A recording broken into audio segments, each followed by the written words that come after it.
Tonight, I'm back. I have my dear friend here, Luigi. We're sending a love to your family in Costa Rica, Carlos Fernández y a toda la gente bella de Costa Rica, un país tan especial que está en mi corazón.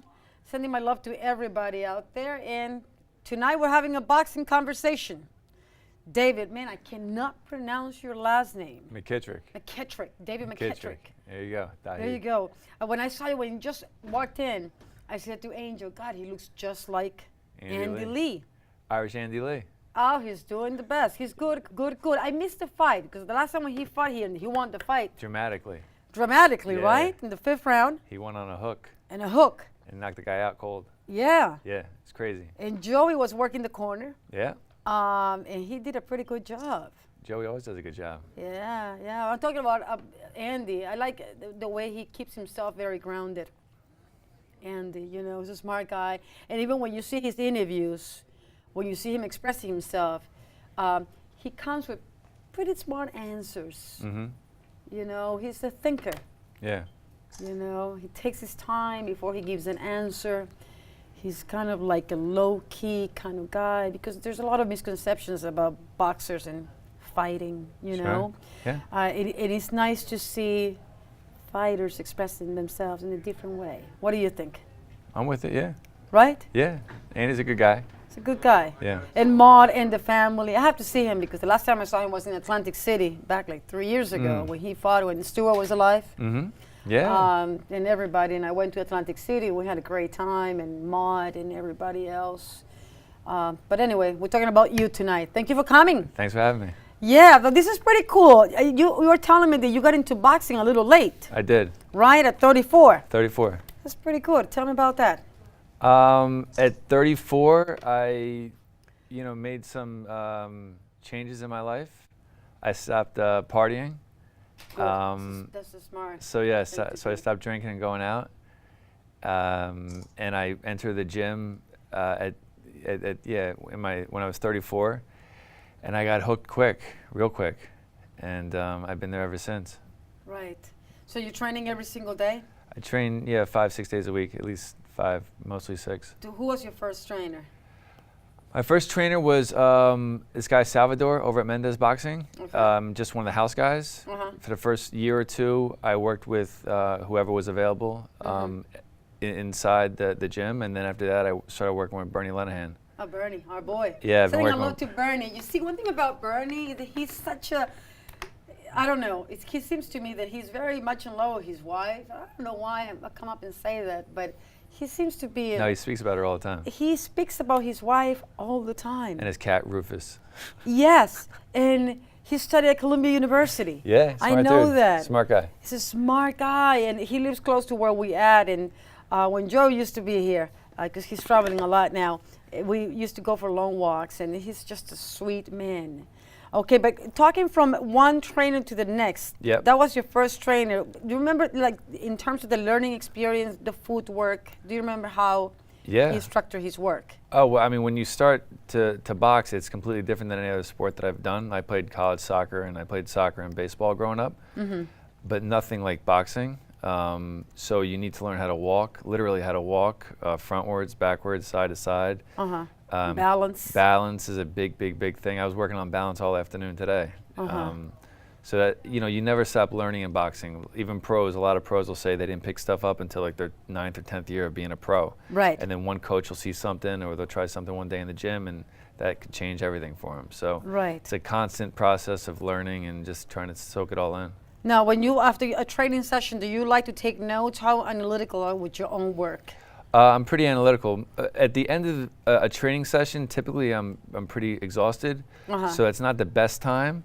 But I find myself when I get home and I'm in my elevator coming up on the 11th floor, I always shadow box in the elevator going back up to my apartment. Okay. And then I remind myself to remember what I learned that day and to work on that for the next day. Whenever I'm in front of a mirror, whether it be at work or at home, I'm always moving my head and doing some sort of shadow boxing. Yeah. I'm a little over the top with it. But I think a lot of guys are.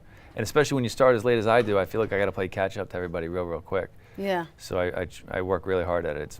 It's It's my passion. Yeah. So you dream about it every single day. This is all Yeah. like to do. Like you don't have time for anything else. Boxing, work, and family. That's Boxing, it. work, and family. That's it for the most part. Yeah, that's it. That's a lot. It's a lot. Yeah. It's a lot because boxing takes a lot of you. Yeah. Right? Boxing does. Yeah, for sure. And coming to the gym, it doesn't get frustrating and difficult to go to the gym and follow every day, like doing the work. How heavy does it get? Does it get frustrating for you guys? Because a lot of frustration and anger. There's a lot with of boxing, right? The two biggest things that I struggle with is, cutting weight, dropping weight, and Right.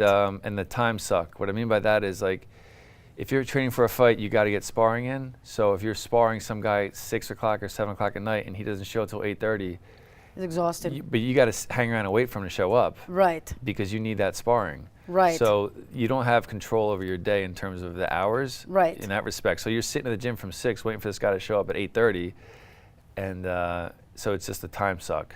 So when you're not training for a fight, though, you feel free because you can just go to the gym whenever you want. Right. know? But sparring, does it get stressful for you? If you go into the gym and you know that you're going to go in and hit the heavy bag and do your shadow boxing and do your work, and then you know, okay, in the back in your head, you know that you have sparring coming up. How does it affect the sparring in your work? Because it's different. It's different when you're training specifically. Yeah. Just a regular training day. Sure. And then when you know that, let's say on Tuesday Yeah. at 7 p.m., I have sparring. How does it affect that sparring in your work when you're training? It's the biggest thing with sparring is if I'm sparring one night, or say I'm sparring Sunday in the afternoon, you kind of think about it for a bit and you obsess about it, especially if you're working with a new guy. Right. Some guy that you've never sparred with before, because you don't know how hard he hits, you don't know what he really does. Right. So, whenever you box, there's always that danger of getting hurt or whatever. So that definitely plays a bit of a role in my psyche. But I try to stay in the moment as much as possible and just remind myself that, like, I earned the right to spar this guy. I earned the right to fight because I put in all that road work. I've done all the time in the gym, and I've got my skills up to a level where I'm allowed to fight. And most guys don't have that opportunity because they haven't put the work in that I have. Right. What do you look in a sparring partner? What's an ideal? An ideal session? sparring partner for me, I did a lot of work with this kid, James Ling. Before Where is he from? From PA? he grew up in Staten Island and he lives in Manhattan now. Okay. He actually just won a New York City amateur tournament at 201. Okay. He's a good friend of mine. And another kid, Hassan Hope, who's an MMA fighter, Hassan the Hitman Hope. Right. And those guys, both different styles, different weights. Jimmy's about 190. Hassan's about 165, and I'm like right kind of in the middle. Mm-hmm. So, I just try to, you adapt your style to who you're fighting that day, and then you go from there. How many rounds do you like to spar? Personally, I like to do 4. 4 is good. Okay. There's a lot of guys who'll spar like pros, and some really experienced amateurs can go like, 9, 10, 12 rounds. That's a lot. That's a lot. But if I do 4 rounds with, like, say, Jimmy or Hassan, that's good work. Yeah. That's good work because that's going at a really good pace. It's not like light work. It's Yeah, real I'm work. sorry that I'm asking you specifics, but there's a lot of things that I said I kind of like wonder about boxing because this is something that you never stop learning, and it's an incredible, difficult, unforgiving sport. Yeah. Right? It's dangerous. It's risky. Sure. You're putting your life on the line. You know that it's gonna be some consequences because everything brings consequences. Whatever we do brings consequences. Sure. Boxing is tough, is rough, is grotesque. It's a beautiful sport, but it's Yeah. I mean, when you go to an amateur show, typically one guy gets knocked out cold a night. yeah, So it's real. right. It's real. And So- then you often don't think about it because you're No, always but you don't in want, as a fighter, you don't want to think about that because you know that this is what you're doing. So you're not even there to not even think about that. I mean, Right. do you ever, as a fighter, as a man, do you really look at yourself in the mirror and say, okay, this is what I want to do, even if I'm going to get hurt, even if I know that my life is going to be in danger, I still want to do it. You will still want to continue doing it. I do. And if ever those thoughts, cross my mind where I have some doubt, I'm like, all right, then why'd you run 6 to 8 miles this morning if you don't really want to do this? You obviously want to do it. Right. Don't let your mind play tricks on you.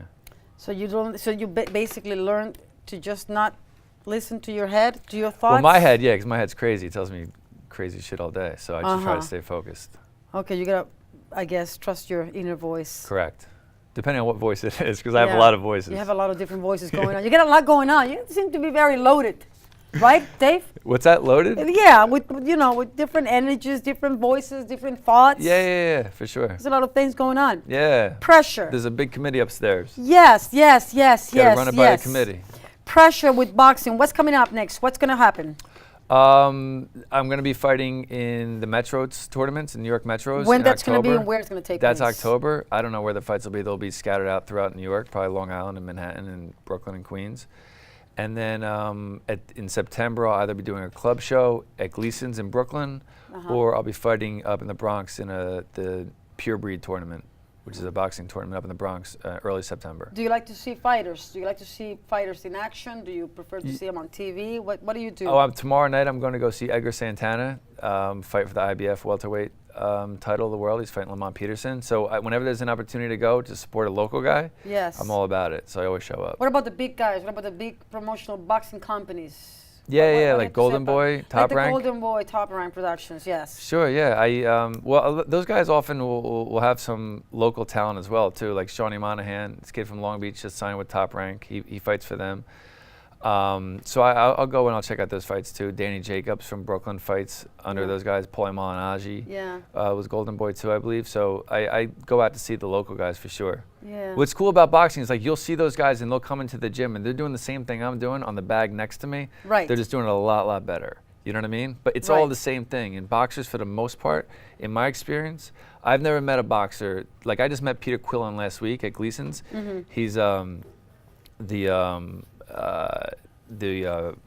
middleweight champion of the world, and he's the coolest dude ever. Like down to earth, grounded. You know, and he was there watching amateur boxing. Yeah. And I've seen him at 2 amateur shows. That's what these guys do, man. Like they don't ever forget their roots, because it's difficult to really explain it or articulate it to someone who's not involved. But once you get in it, you're in it, and you know all the pros, and and they're willing to help you. They're cool as hell. It's not like it's some mega star. Right. Yeah, they're mega stars to me, but they might not necessarily get recognized out on the street, some of them. But like there's some humble dudes. Like Edgar Santana, the kid fighting tomorrow night in Brooklyn. He's nice. The man.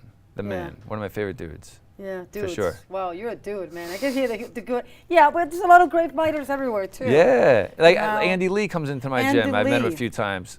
Stopped, hung out with him, spoke to him. He watched some of my sparring. Yeah. He doesn't have to do that. Yeah. But he does that because there's a level of humility you find in boxing that you don't find in other sports. Because everybody starts from scratch. Right. I couldn't jump rope, for real. Yeah. At 34, I'm like, I can't jump fucking rope here. Right. What about the speed bag? Speed bag took a while too. All that sort of stuff takes a while. And then it's like one little accomplishment after another to another, and everybody kind of builds up slowly. A lot of these top pros start doing this at like 9, 10, 11 years old. Right, with the kids, yeah. But they're starting the same spot you're starting. Everyone starts. There's no shortcuts in boxing. There can be, but it's not going to work out. So what will be your goal? What's your dream? My dream is to just continue to box till for the next year and a half. I'm 39 till the end of my 40th year, and then kind of reassess where I'm at. But for the next year and a half, I'm going all balls to the wall boxing. Okay. Training, running, sparring, and fighting. Right. How many times a week do you spar? Sparring, if I'm getting ready for a fight, I'd like to spar 3 times a week. Just a regular, even if you don't have a fight coming up? If I don't have a fight coming up, probably twice a week. Twice a week. And then you take a little break after a fight because you've had a lot of sparring leading up to that fight. And then if I'm training for a fight, I'll spar as much as 3 or 4 times, even 5 times, because you're not always certain you can get sparring. So when you have an opportunity, you got to take it. Right. You got to take it. Yeah, because some sparring partners are very dangerous too, right? Sure, yeah. Do you get scared once, let's say that you are getting ready for a sparring session and you feel like, oh God, this guy's better than what I expected. Or maybe he hit too hard and you were not expecting to have that level. What happens to you when you confront that with the sparring partner? How do you do it? But it serves a huge purpose and a greater good, because when you have that emotion and you have that fear and you face that fear and you get into the ring, you're good. You're taken care of. Right. I honestly believe that. And then when it's time for your real fight, you're real good, because you always want to fight guys. You always want to have tougher sparring than the guy you're fighting in the real fight, which has always been my case. Yeah, but like even Joey says this, he says, Sissy, one thing is the fight.